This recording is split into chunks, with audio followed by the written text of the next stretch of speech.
This is by Daniel Craig, our not usual man of Hugh Fullerton, although he has written an article yesterday that I think I might take a look at.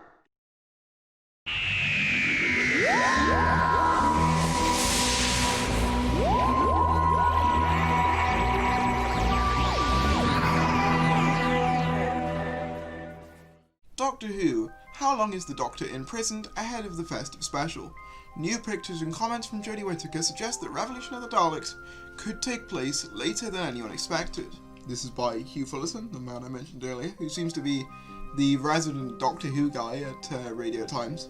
Doctor Who Season 12 ended on a pretty big cliffhanger, with Jodie Whittaker's 13th Doctor arrested by the Judoon police and spirited away to a maximum security outer space prison while her friends Yaz, Graham and Ryan, Mandy, Gale, Bradley Walsh and Tosin Cole were returned to Earth.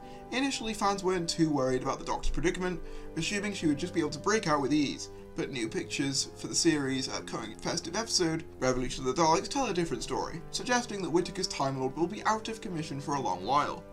But just how long will the Doctor be stuck in prison before the Doctor Who festive special? According to Whittaker herself, it could be a bit of a stretch. We're in a position where the Doctor is in prison, Whittaker said during a New York Comic Con panel.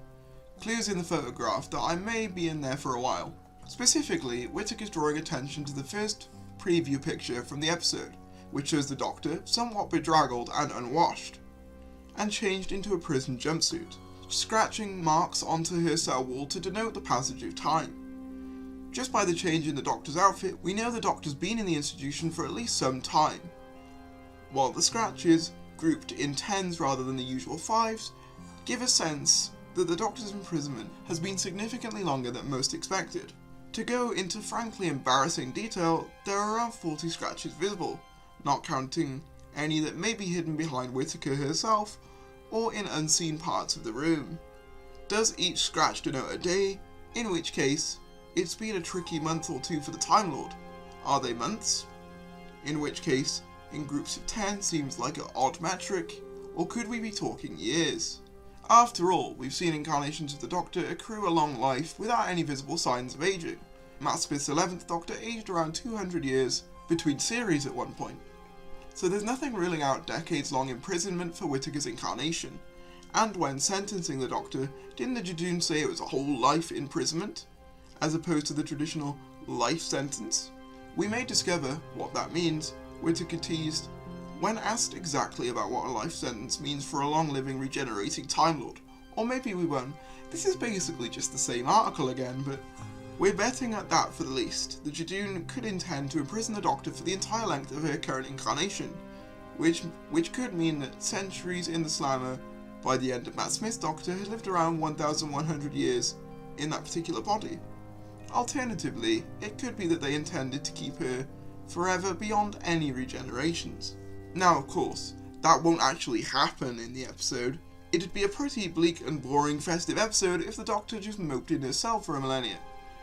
But if that's the ceiling, it doesn't seem out of the question to suggest that the amount of time the Doctor does serve before escaping could be more in the realm of years or decades than days.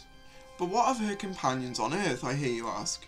They don't have longer lives and are unlikely to age by years or decades in the gap before the Doctor returns. And to that I say, time travel. If the Doctor escapes and gets back to her TARDIS, she could go back to them in no time, even if, from her perspective, she was alone for a century. On the flip side, the Doctor was just working with space instead of time. What did happen to her TARDIS after the Judoon teleported in anyway? There's nothing to say that her companions couldn't have been stuck on Earth without her for a couple of years, making it a bit of a jump before the festive specials began. Whatever the truth, one thing's for sure, like all of us, the Doctor will have been stuck in a pretty serious period of isolation when Doctor Who returns to BBC One this winter. Fingers crossed she can get out and about to take on the Daleks. They'll obviously know more than 5 Daleks at a time before it's too late. I like that joke, I appreciated that. But yeah, that is really all the evidence there is to suggest that a regeneration could be happening.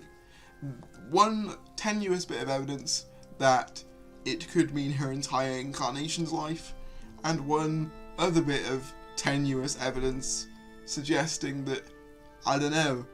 But that's really all the evidence there is, so I really don't know why people are trying to clickbait this other than views. It just seems pretty pathetic and desperate, if you ask me.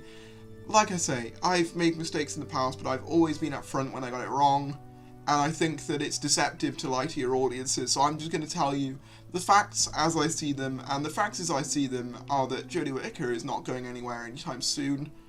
Not saying I would necessarily not want her to not go anywhere anytime soon, if that makes sense, but at the same time, I'm not going to give you news that just isn't there. But let me know what you guys think about these two articles, comment down below your thoughts, and subscribe if you're new. Thank you for watching, and I will see you later.